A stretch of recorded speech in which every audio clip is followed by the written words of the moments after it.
Welcome to the top of the world. Or if the weather takes a turn for the worse, hell on earth. Among this Yorkshire bog and scrubland lie the remains of a settlement built by a tough nomadic community that lived on the very edge of society. Using the most basic of tools, they transformed the face of the British landscape forever. And 170 foot below me lies one of their most impressive monuments. Because this is the last of the great railway lines to be built by the Navvies. And this is the Rise Hill Tunnel, driven through solid rock by the sheer brute force of hard manual labour. We've come here to dig where that itinerant army lived, worked and often died. Underneath this grass, hopefully, will lie clues to the story of the people who physically built modern Britain.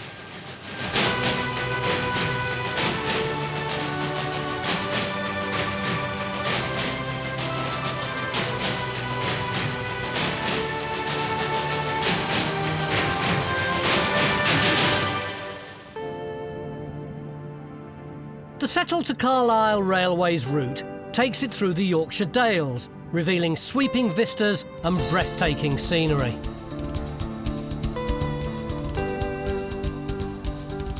It was built by the Midland Railway in the 1870s to challenge its rivals on the lucrative England to Scotland run. And the 3/4 mile long tunnel that cuts through Rise Hill is on one of the most isolated stretches of that track. This is the most exposed site we've ever dug on. If the rain kicks in, we're going to be so miserable. And it was your fault. This was your idea. It was, Tony, because I feel passionately that we spend far too much time looking at the bridges and the viaducts and the massive monuments of the Industrial Revolution, and we forget about the ordinary blokes who did all the work, who constructed these things. You know, the navvies or navigators. I mean, look at some of those rocks. I mean, they weigh tons. And they were removed by hand. This was the last of the hand-dug railways. And the people who did all this work actually lived here on Rise Hill Navvy camp.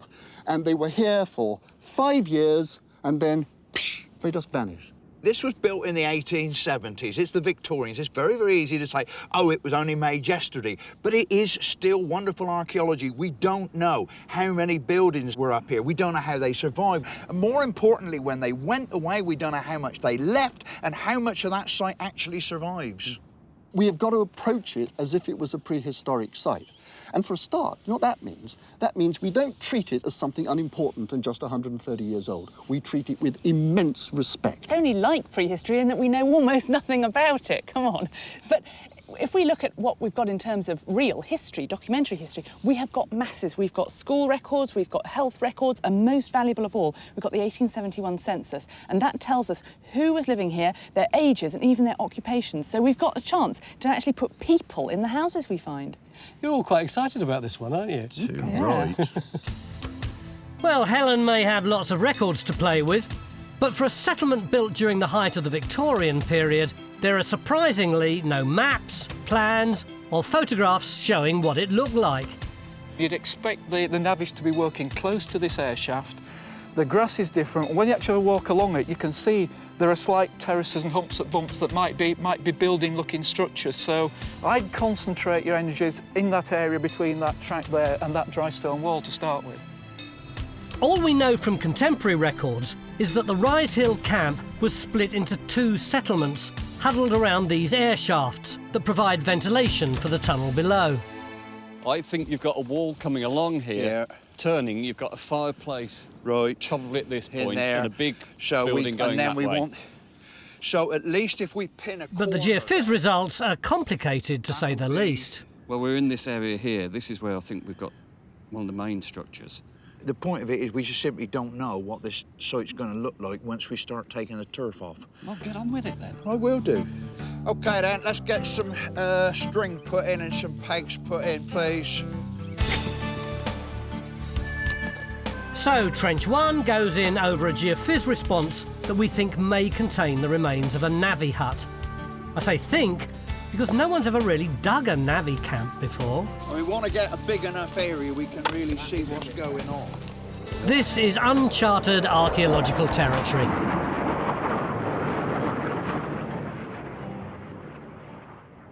You said to me that this was like a prehistoric site. What did you mean? What are the parallels between digging here and digging something from 3,000 years ago? We've got to work from first principles. So in archaeology, that means working from the known to the unknown, okay? So what do we know? Well, human beings need to eat, you've got to go to the toilet, you've got to stay warm, and you've got to stay dry, okay? Those four things will leave their traces in the ground. So that is the basis on which we work. What about finds? There's an interesting notion here, really, isn't there?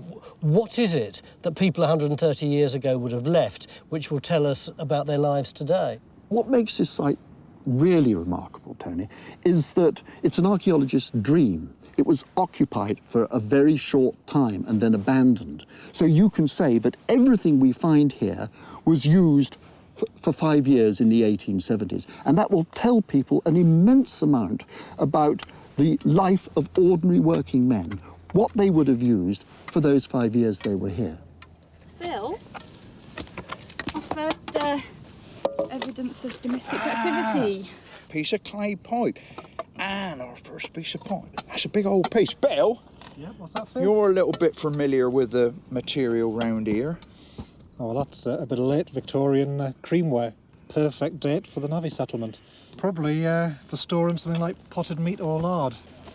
What the hell's that? That'll be a bit of fire brick. And the Navvies would have been sitting here, drying their clothes out after a hard day's work. I know. Trying to get warm again. Having a few beers. Yeah, smoking some smoke. tobacco. It's having a bit of lard. on a bit of bread. You know, it's all, you know, kind of reconstruct the scene already, can't you? Lifestyle. This tightly dated group of finds suggests John's geophys has dropped us into the area of the Navvy camp. So we'll continue to concentrate our efforts around shaft number 2. While the area around shaft 1, which has been affected by later forestry work, is now home to the modern-day itinerant tribe known as Time Team. We've virtually had to create our own town here. And of course, we've had the luxury of coming up here every day in 4x4s, and we're only here for 3 days. But Helen, the Navvies were here for months and months and years, weren't they? They were. The railway began to be built in 1869 and went on to 1875. But the Navvies would have come from another job and moved on to a third when they finished, because it was a long-term career. Navvies had been building railways since the 1830s, and before that they were building canals, so they really did know what they were doing. Why were they prepared to do such hard work? If you consider what was actually happening in the cities in the textile producing towns, say in the West Riding of Yorkshire, like Bradford and Leeds and in Manchester alike, you find that kind of work actually in the mills was becoming very maternal. So therefore that the employers were employing women and children. It released this sort of raw labour for this kind of large construction programme. They had very little choice other than to pick up a pick, an axe and a shovel and start digging for a living. Helen, you said you thought that there would be a lot of documentation. Were you right? There's an enormous amount, yes, and I'm just wading through it at the moment, trying to get a handle on how many surnames and how many people are around here. But I'm having a couple of problems. These people who are slightly on the edge of society, maybe, are perhaps not always being entirely honest with the census returning officer. So I've got this chap here who's living in one of the huts, right at the bottom of this great list of lodgers. Under name, it says, a man with a big nose. And under relation to head of family, it says tramp. Well, you don't often get much more personal information than that. But as well as the historical resources at our disposal, we're also going high-tech. The Environment Agency have sent a plane up for us to laser scan the whole site. And the impressive detail of the resulting LIDAR survey suggests we could be looking at a very sophisticated settlement. You can see the railway coming into the tunnel here and coming back out again from here. So that's what they were digging. Henry, I don't want to be hurtful, but it's kind of a bit better than a lot of the stuff that you show us, Oh, isn't I can't believe you're saying... Well, yeah. Because you've got all this detailed data, you're seeing all the stuff which you can't really see clearly on the ground. You see hints of some of these sort of rectangular enclosures, probably the footings for some of the buildings. So we've got a lot of processing to do with this, but we're starting to see some features. You can see the old tramway running up through here, and it's not there anymore, but you can see that coming through. And our next target is going to be this tramway that Henry's identified, as it would have been essential for bringing up food and materials from the valley below. Yep. And it's going all the way down that steep slope. It's going right down to the valley bottom, isn't it? But I mean, it's incredibly steep. I mean, you couldn't have pulled wagons up with a locomotive like that. We've not got a running locomotive along here. We've got something that's stationary at the top. What, a winch, a winding thing? Yeah, so we've got a winch that's powered by a steam engine, and it's got a big rope that is attached to the wagons, and it pulls the wagons up. But you see that patch of nettles over there, and what looks like a corner of a structure? Let's have a look. I mean, nettles, if this was a medieval site, nettles mean occupation, I mean, that sort of thing.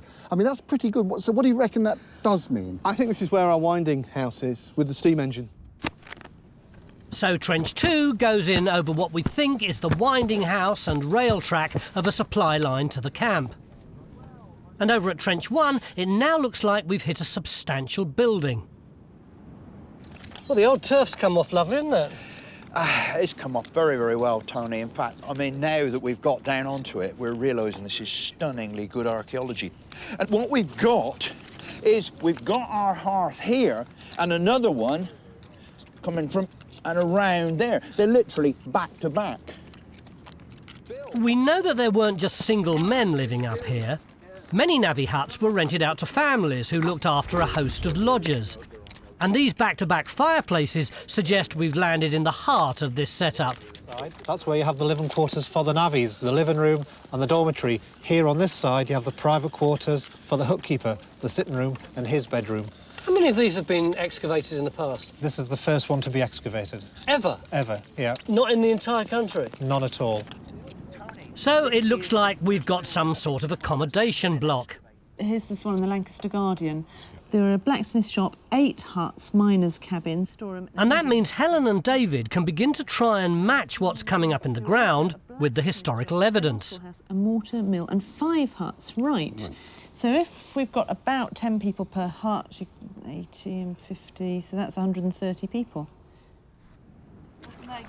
If our dig can work out which building is which, then they should be able to match them up with the occupants listed in the 1871 census. If only you could do that with Roman sites. Gosh, Matt, you've made progress. Yeah, we've just stripped off the turf, and as you can see, at this end of the trench, where we would have had the winching room, you've got all this rubble here, and I guess that could have been the beginning of the walls, the foundations, or something that's collapsed. It looks more like wall than foundations, don't you think? Yeah, so we're going to record that and then see underneath if we can see if there's any foundations left. And if you go along this way, you can see a slight hump there, down, slight up again. I guess that those are where the 2 tracks were, one on the top of that ridge and one on the top of that ridge going along there. We now think one of these 2 tracks ran all the way to the settlement around Airshaft 1. So Rise Hill was no cliched shanty town, but rather a planned settlement with large heated buildings and its own rail system. And thanks to the weather turning, we're now establishing just how truly miserable it must have been for the navvies who lived and worked up here. Children, stop enjoying it. No sooner than we drain the water away in here, the weather we're going to get is going to fill it up again. But as the end of the day rapidly approaches, all attention is on Matt's trench over the supply railway. Not so much for the archaeology, but because it turns out it was the site of one of the worst disasters to befall the Rise Hill navvies. The story is just awful. It was that... Come on, tell us. Well, people from the camp were in the habit of going down the tramway, down the incline of an evening, because it was being worked all the time.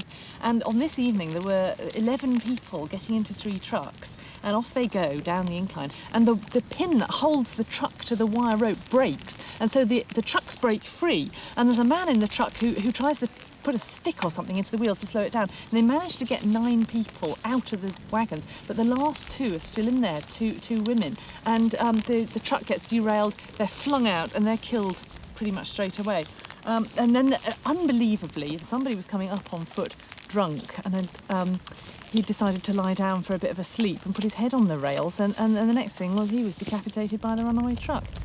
It's stories like that and weather like this which makes you realise just how harsh life was for the men, women and children who lived up here at Rise Hill. And it's now clear we've only just scratched the surface of this settlement. We're starting to realise that this wasn't just a random collection of huts, it was a complex village. So tomorrow we're going to be moving up this slope to see if we can find out what's left of it. But in addition, down there is the Rise Hill Tunnel, and we're going to be excavating all over here to see how that army of navvies created it. It's the start of day 2 in the Yorkshire Dales. Although the weather is atrocious, our hearty band of archaeologists are slowly getting to grips with the remains of our Victorian Navvy camp. It's fairly wet, isn't it? I think wretched is the word, Francis. Absolutely wretched. What it means is that we have to be so much more disciplined about the way we're digging. We have to really, really minimise the amount of spoil that we create, because literally it just becomes slurry. And in spite of, or possibly because of, the terrible conditions, Phil's now beginning to work out just how sophisticated the buildings had to be here to survive the harsh environment. It's quite noticeable that the fireplace is higher than everything else in your trench. And I mean, there's water flowing down the back there to a drain that you've cut out there in the corner. Do you think that these buildings were actually jacked up so that water could flow underneath them?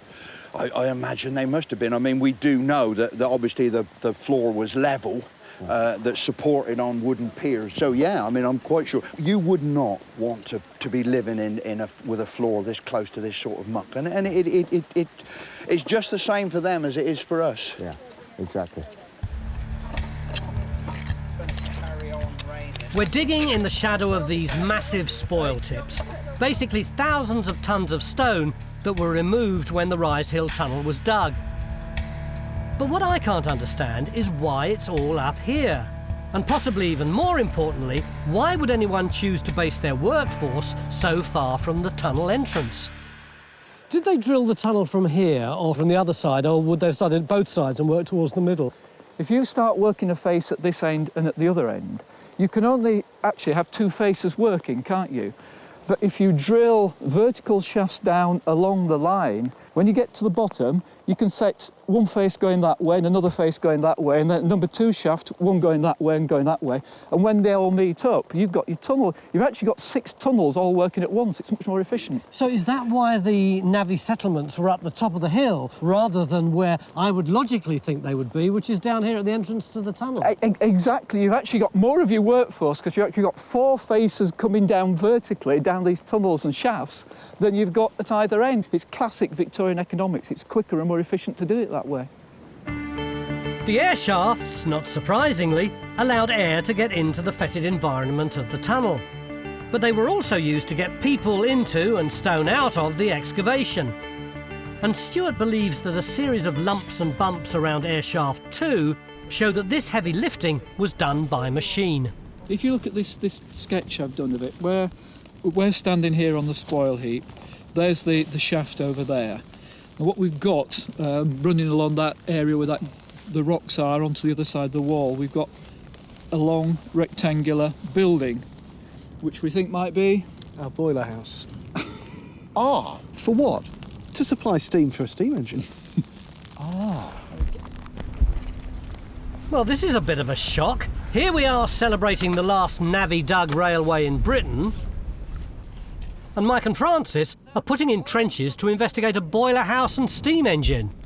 Well, they've always used machines to aid them on top of the tunnel. I've got a picture here from 1839 of a similar tunnel where they're using manpower, horsepower and steam power to process everything on top of the tunnel itself. And here they're using that on the surface, but below they're still using hand power. But we're not just finding evidence of how they worked. A picture's also emerging of how the Navvies and their families lived up here. And surprisingly, we're getting glimpses of a much more civilised society than I expected. Never change, do they? What I got here?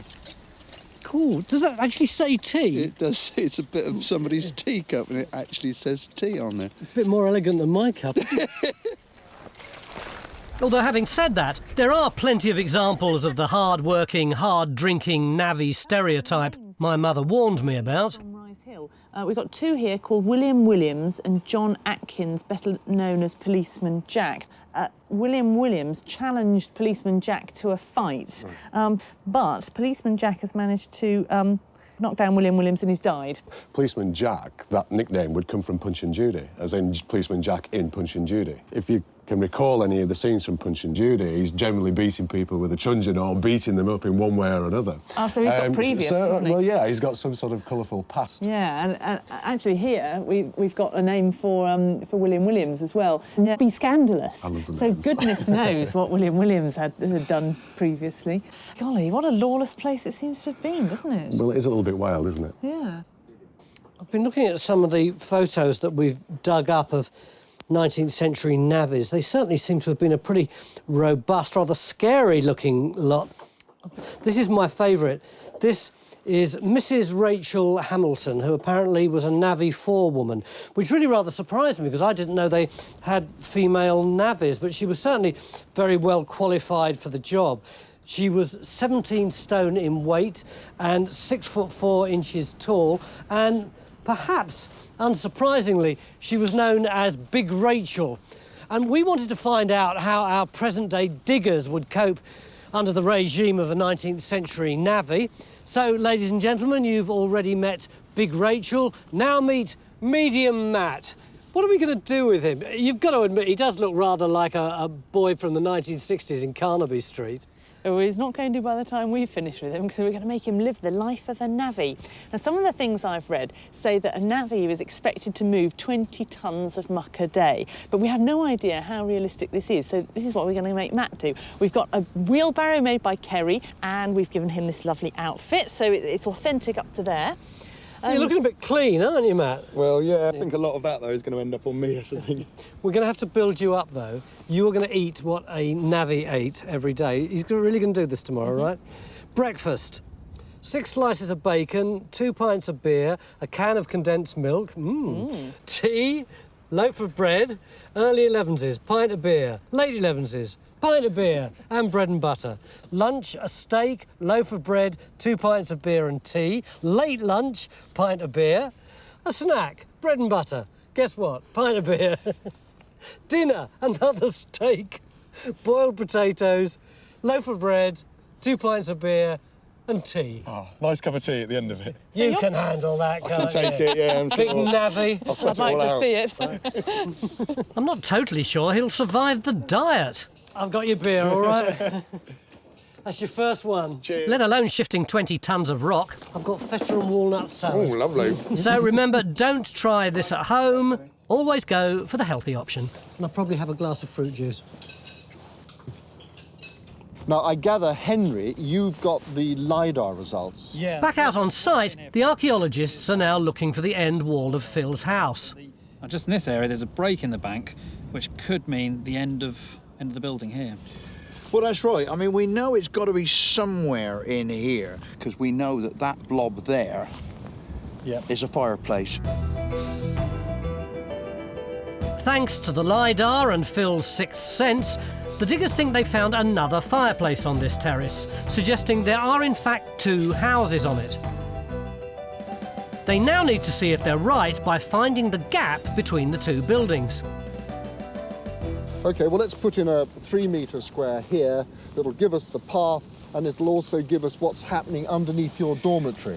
Well, exactly. That's the next thing, because we do need to know what sort of finds we're getting from this sleeping end of the building. Yeah. Jolly good. OK, let's go.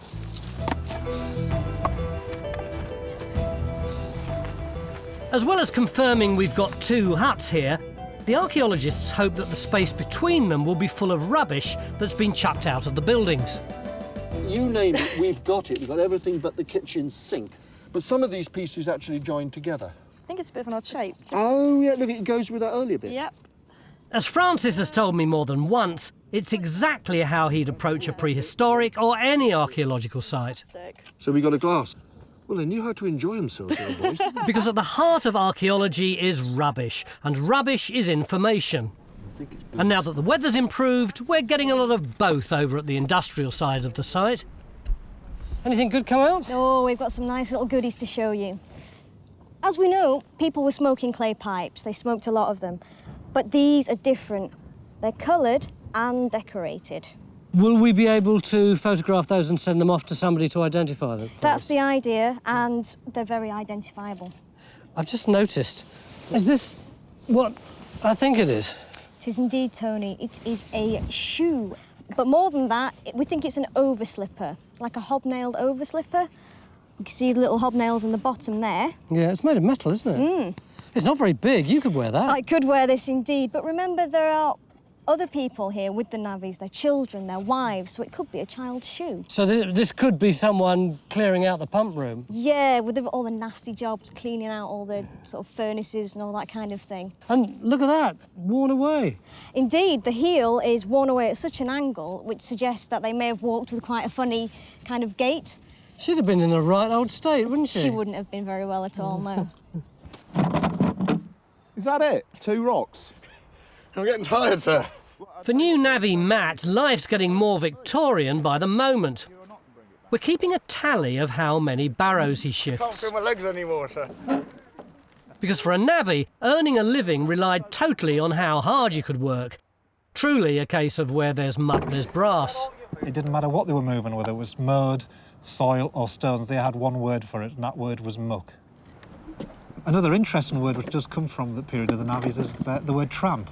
Then it actually meant the act of walking from one construction site to another. So if you're a navvy looking for work and you walked across Britain, you went on the tramp to look for work. So have you heard about the man from the census with the big nose? Because he's written down as, it says relationship to head of household, and it says on tramp. That means rather than being on site, he's moved on and he's in the process of walking from one site to another. Oh. He's on his tramp. Come on, get a move on. Is that pipe lit? No, can't afford baccy. Only beer. Yeah. And as I was walking across here, further... Back in the modern world, we're now looking for new areas of the settlement to investigate. And by combining the Jackson Pollock-like geophys results with the LIDAR... Pull up the geophysics. We found a number of areas that don't look anything like Phil's huts. There's another whole series of buildings and structures just below the spoil heap. Can you see? I mean, that's where we're getting these really strong responses. These look more industrial-like, as we might expect. I mean, they're totally different in character to the hut responses. So basically, we've got this area up here, which you've got those strong responses, and we've got the area of possible buildings on the edge of the tramway. Back up here. On further inspection, these possible new buildings further down the hill seem to be less domestic and more, how shall I put it, functional. And it doesn't have fireplaces, so it's unlikely to be where somebody's living. So I was just wondering, something this small, immediately below the accommodation blocks, whether this could actually be a toilet block. It's the ideal place for it. You don't want your toilets actually in the huts. That's what the Victorians didn't do that. So this is actually behind the back of the huts. And that's where you'd expect them to be? That's exactly the right place for a Victorian outhouse. But it's getting towards the end of day 2, so we'll have to wait until tomorrow to investigate this prized target.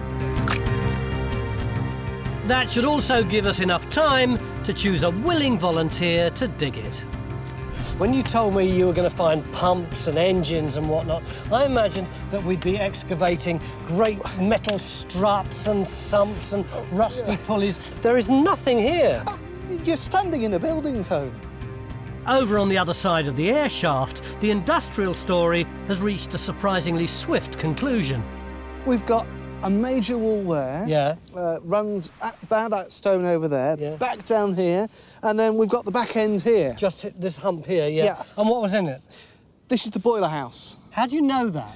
Well, several things. It's full of clinker from the flues underneath the boiler, and we've got fire bricks, which would have lined the whole thing. So what's over here?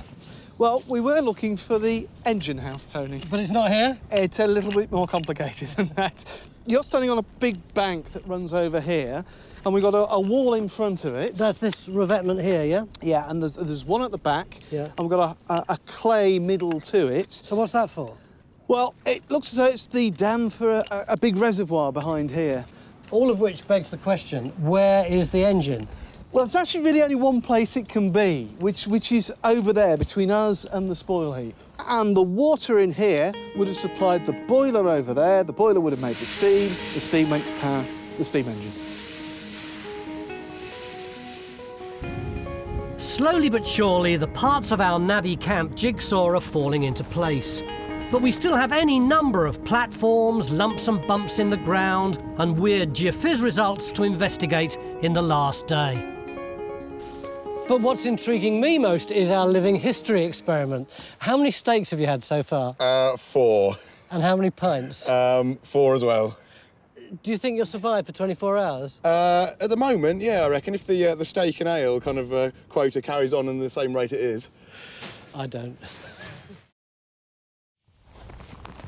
It's the start of a horrendous day 3 in Yorkshire, where we're investigating the remains of a railway navvy camp. The conditions are some of the harshest we've experienced, but for some, it's about to get a whole lot worse.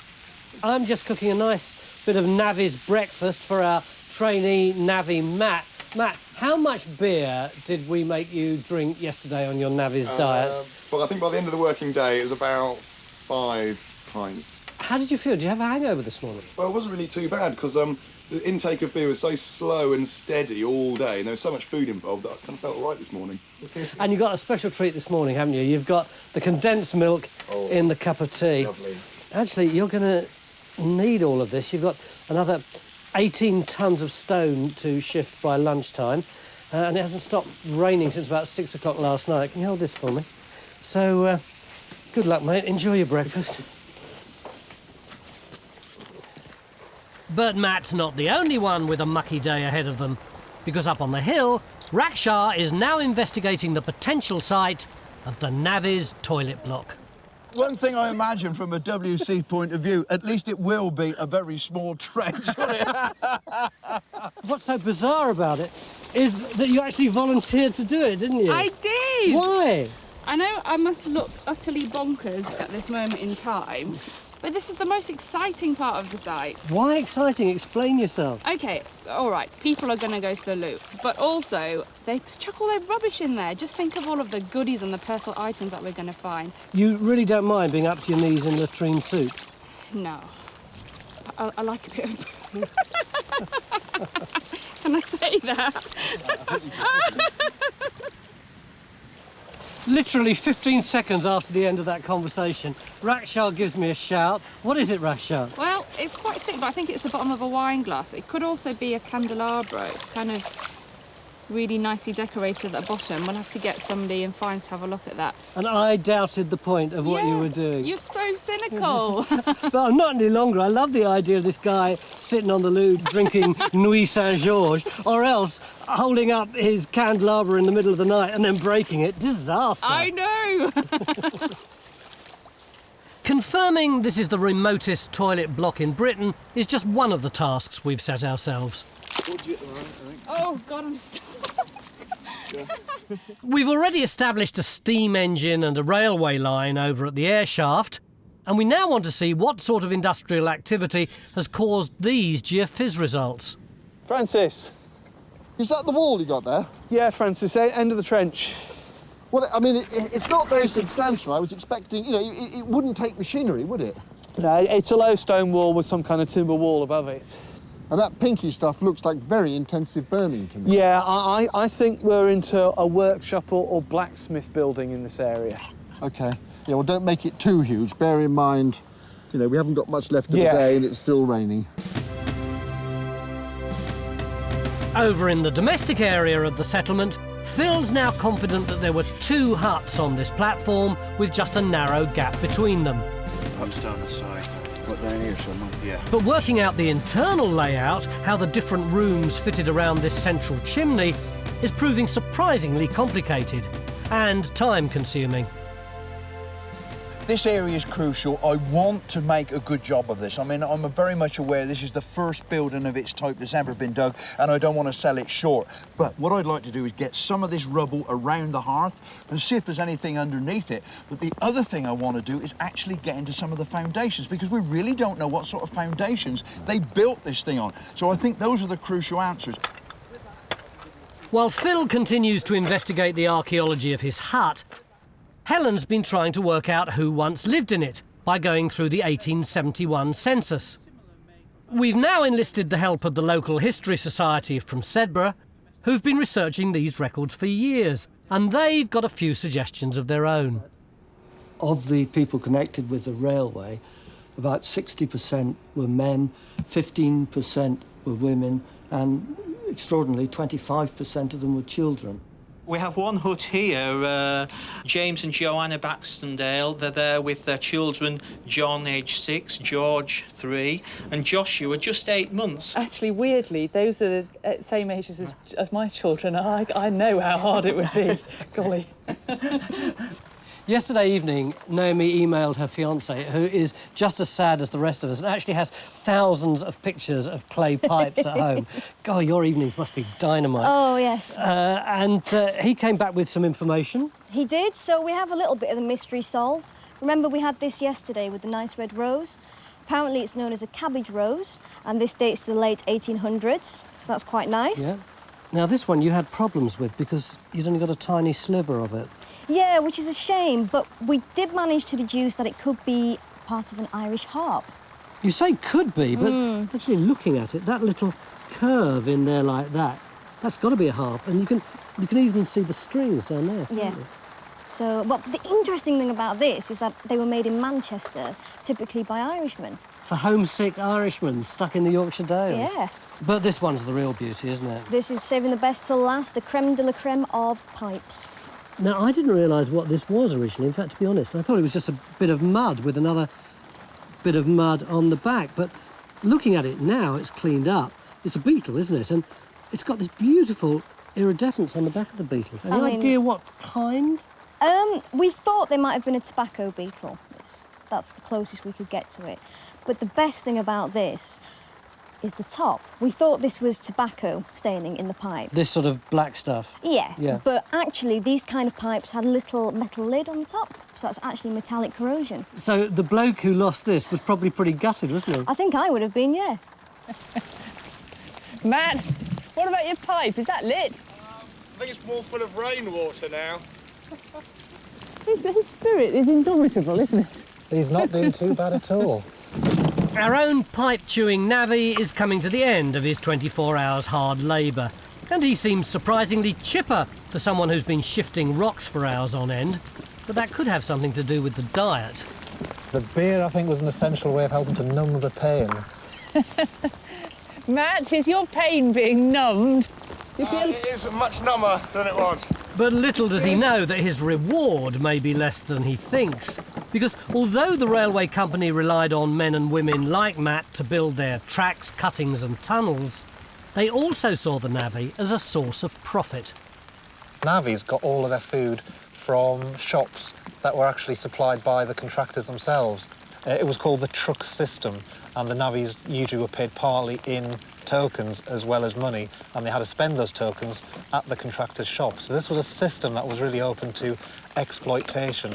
The contractors could basically try and make as much money as they could from things such as watering down the beer, mixing in sawdust with the flour to make bread, and selling meat that was actually rotten. And one social commentator at the time said that the building companies often made more money from the bowels of the navvies than they did from the construction project itself. And there was nothing the navvies could do?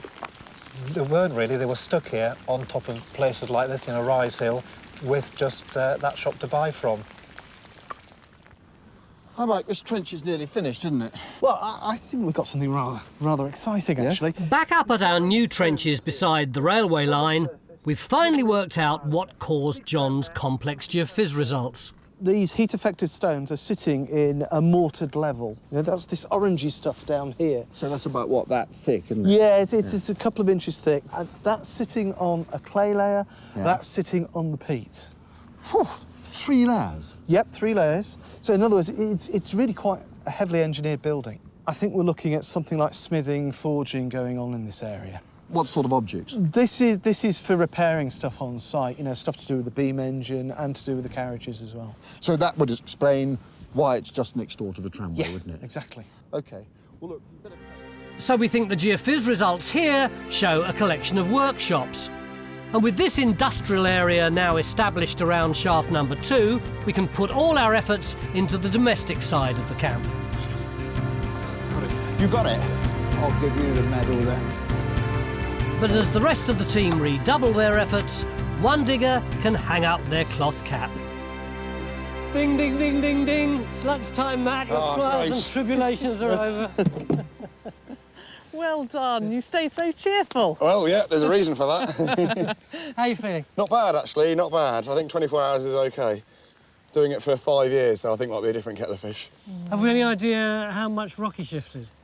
Yeah, we've added it up to 4.6 tonnes. Now, I know what you're thinking, that's nowhere near 20 tonnes. No. But I think this experiment has been extremely worthwhile because if you think about it, Matt's been both picking up the stone, putting them in, wheeling it over and taking it out. And I think on a really big construction job like this, you'd have had separation of employment. When we're in a real hurry, we tend to have somebody shoveling and somebody barrowing, and it speeds everybody up. So one man could probably, a strong man used to it with assistance, have done 20 tonnes. The big question, though, is how much has he earned? Well, we're going to pay you 3 shillings and sixpence, which is what the navvies here got paid. Well done. But we obviously have to make some deductions. Now, you've had 10 pints of beer, 3p a pint, that's 30p, which is 2 shillings and sixpence. So immediately you have to give me back 2/3 of your pay, which you've stupidly spent on beer. He's going to end up owing the boss money. For a 10-hour day? Oh, yes. But at least you've made him happy. Yeah, very happy. And you can go and have your lunch. Or a little sleep. I think a snooze is what I need right now. Well done.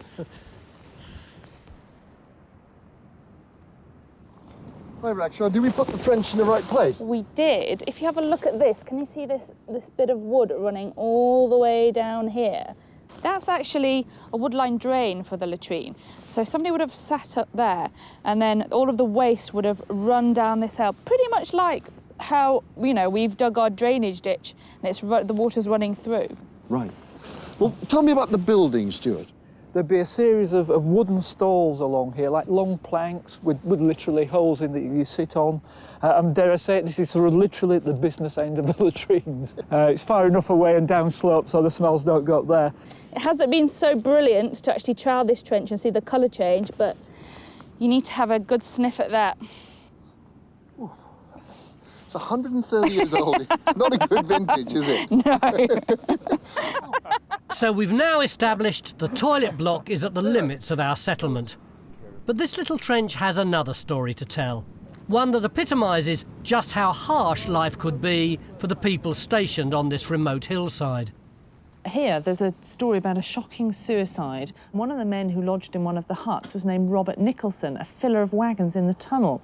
Now, the story goes that for some 4 or 5 weeks he'd been unwell. And as his spirits were low, he'd been heard to say that he would cut his throat with his knife. And a person had been appointed to look after him, which I think is a really interesting thing to do in the 19th century. He's on suicide watch. So he's got some sort of like valley fever or something like that. You know, he's exposed in all of these elements and he's just depressing him. Something like that, yeah. He went to the water closet, which was at a short distance from the huts. He remained longer than was considered necessary, and his minder went to look after him. When they found that his threat had been literally carried out, he had with his knife cut his throat, and he was gasping in the agony of death. I mean, that's awful, isn't it, to cut your own throat, be that desperate. This site may be haunted by death and suicide, but the finds from across Phil's Trench show the resilience of the people who lived here and their determination to make day-to-day life as normal as possible. It's very odd, isn't it? We'd expected to find really rudimentary stuff, one chip plate maybe, one knife, and this is much more elegant. Yes, it's quite posh, a lot of this stuff, and I wouldn't have thought it's for the everyday navvy, but you know. I know what your best one is. Yeah, definitely. Our little dog statue would have sat on the fireplace. Beautiful little piece. It would have a matching one as well. Remarkably, we're now pretty confident that these finds came from the hut that was lived in by the Baxendale family, their 3 young children and 14 lodgers in 1871. And thanks to the meticulous work carried out by Phil, we now think we know the layout of that hut and how it was focused around the central hearth and chimney.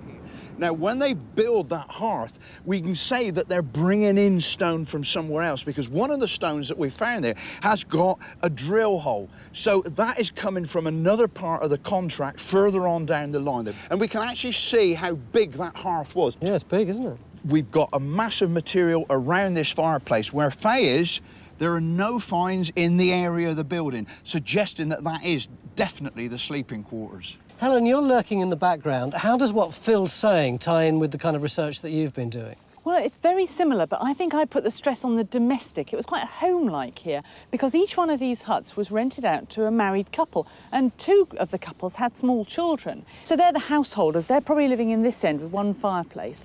And then in the middle, they've got these lodgers, between 5 and 14 lodgers, and they're cooking and living communally here. So the lady of the house is doing the cooking for the lodgers, who are probably sleeping, as you say, in the far room. But the lady of the house did more than just cook. She really did seem to try to make it nice here. They were making curtains, they were cutting pictures out of magazines and pasting on the walls. It really was quite nice. Maybe not such a bad life after all. It's exactly the story that we're getting from the archaeology.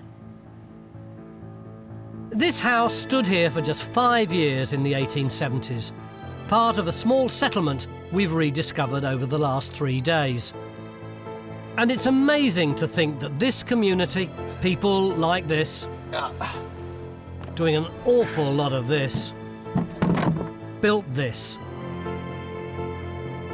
A monument to human industry that's still going strong over 130 years later. But they also left one other landmark in the landscape, one that's even closer to the hearts of our archaeologists. This is quite bizarre. We're standing here in the pouring rain. Phil is looking up at this slag heap and he's going, oh, that's a thing of beauty. That's what he said, a thing of beauty. It is a lovely, lovely piece of engineering. I love spoil tips, I really, really do. And I'll tell you what, I admire, I worship the people who can make a good spoil tip. How do they make it, Francis? To me, it looks just like people have gone and chucked their spoil away. Well, that's because you haven't lived with spoil heaps for 30 years like I have. Look at the flat top there, Tony. That didn't happen by accident. There was a railway line up there, and they had wagons that side-tipped these enormous rocks down the slope. I mean, it's a fantastic achievement. It's engineering, Tony. Yeah. That's all I need to know about spoil heaps.